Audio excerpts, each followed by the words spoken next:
ನಮಸ್ಕಾರ ಸ್ನೇಹಿತರೆ. ರೈತ ಫಲಾನುಭವಿಗಳಿಗೆ ಇದೀಗ ಬಂದಿರುವ ಪ್ರಮುಖವಾದ ಮಾಹಿತಿಯಾಗಿದೆ. ತಪ್ಪದೇ ಈ ವಿಡಿಯೋವನ್ನು ಪೂರ್ತಿಯಾಗಿ ನೋಡಿ.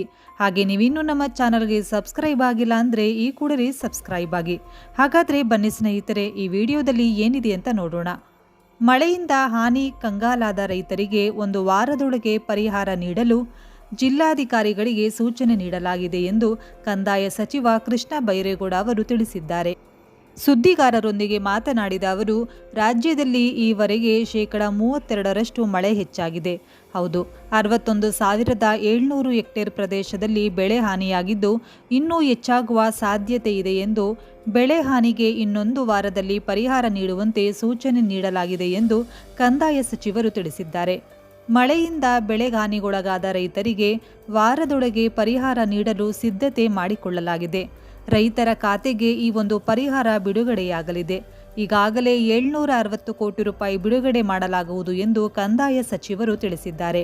ಹೌದು ಸ್ನೇಹಿತರೆ, ಕೋಲಾರ, ಚಿಕ್ಕಬಳ್ಳಾಪುರ, ಬೆಂಗಳೂರು, ಕೊಪ್ಪಳ, ಯಾದಗಿರಿ, ಕಲಬುರಗಿ, ಗದಗ್ ಮತ್ತು ಧಾರವಾಡ ಜಿಲ್ಲೆಗಳಿಗೆ ಅತಿ ಶೀಘ್ರದಲ್ಲೇ ಅಂದರೆ ಈ ಒಂದು ವಾರದೊಳಗೆ ಪರಿಹಾರ ಸಿಗಲಿದೆ ಎಂಬ ಮಾಹಿತಿಯನ್ನು ಕಂದಾಯ ಸಚಿವರು ತಿಳಿಸಿದ್ದಾರೆ.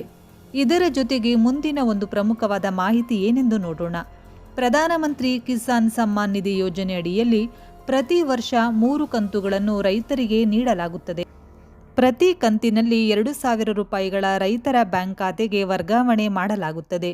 ಹೌದು ಸ್ನೇಹಿತರೆ, ರೈತ ಫಲಾನುಭವಿ ಬ್ಯಾಂಕ್ ಖಾತೆಗಳಿಗೆ ಇದೀಗ 18ನೇ ಕಂತಿನ ಹಣ ಶೀಘ್ರದಲ್ಲೇ ವರ್ಗಾವಣೆಯಾಗಲಿದೆ.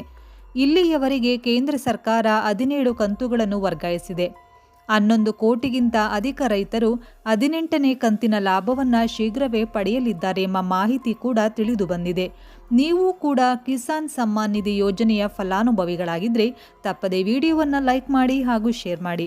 ಹಾಗೆ ತಪ್ಪದೇ EKYC ಮತ್ತು ಭೂ ದಾಖಲಾತಿಗಳ ಪರಿಶೀಲನೆಯನ್ನು ಮಾಡಿಕೊಳ್ಳಿ. ಹೀಗೆ ಇನ್ನೊಂದು ವಿಡಿಯೋದಲ್ಲಿ ಸಿಗೋಣ.